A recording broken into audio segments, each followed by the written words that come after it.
बिस्मिल्लाहिर्रहमानिर्रहीम अस्सलाम वालेकुम। तव्हां ॾिसी रहिया आहियो यूट्यूब चैनल मोहम्मद शामिल इंगोर जो।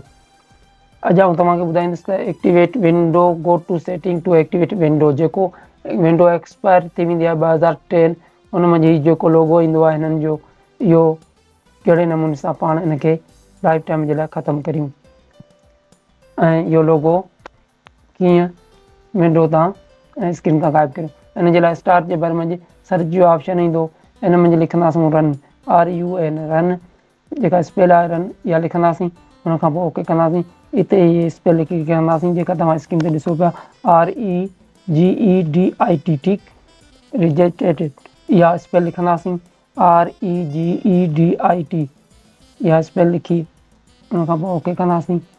जीअं ई इहा स्पेल लिखी ओके कंदासीं, उन खां पोइ इहे फोल्डर खुलंदा, जंहिंमें फोल्डर में 3 नंबर ते फोल्डर जेको आहे इनखे खोलींदासीं। 2 नंबर फोल्डर आहे हैकी लोकल मी चैनल कीअं लिखियलु आहे इहो, इनखे खोलींदासीं। ठीकु, 3 नंबर वारो फोल्डर जेको आहे इनखे खोलींदासीं। खोलण खां पोइ इन खां पोइ वरी हिकु ॿियो फोल्डर ईंदो सिस्टम वारो फोल्डर खे खोलींदासीं। जीअं ई इनखे खोलींदासीं, इन खां पोइ वरी ॿियो हिकु फोल्डर वरी इन खोलण खां पोइ हेठि फोल्डर ईंदो 3 नंबर ते जेको फोल्डर ईंदो करंट क्रिएटल सेट लिखियलु आहे, जेको इहो 3 नंबर ते इहो जेको तव्हां एरो ॾिसो पिया माउस जो, इन फोल्डर खे खोलींदासीं। इनखे खोलण खां पोइ हेठि वरी सर्विस जेको लिखियो पिया आहे इनखे खोलींदासीं। जीअं ई सर्विस खे खोलींदासीं, इन फोल्डर खे खोलींदासीं। इनखे खोलण खां पोइ सर्विस खे खोलण खां पोइ वरी हिकु ॿियो फोल्डर पाण खे हथु करिणो पवंदो, जंहिंजी स्पेल आहे SVSVC। ठीकु, जेका तव्हां इहा स्क्रीन ते स्पेल ॾिसो पिया SVSVC। ठीकु, इन फोल्डर खे खोलींदासीं।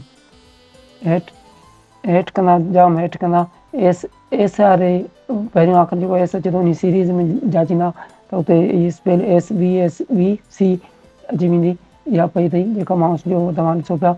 उन खां पोइ हिन पासे जेके फोल्डर खुलिया, जेके इहे फाइल खुलिया आहिनि, उन मंझि स्टार्ट जो फाइल आहे जेको, उहो पाण उन ते डबल क्लिक कंदासीं। इन ते स्टार्ट ते इन ते डबल क्लिक कंदासीं।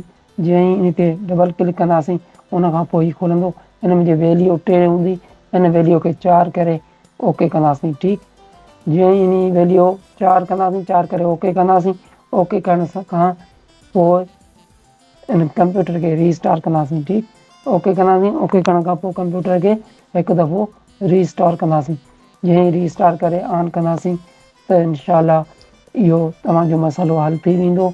ऐं मुंहिंजे यूट्यूब चैनल खे सब्सक्राइब कंदा ऐं बेल जे आइकन खे ज़रूरु दॿाईंदा त जीअं हर वीडियो जी नोटिफिकेशन तव्हांखे मिलंदी रहे।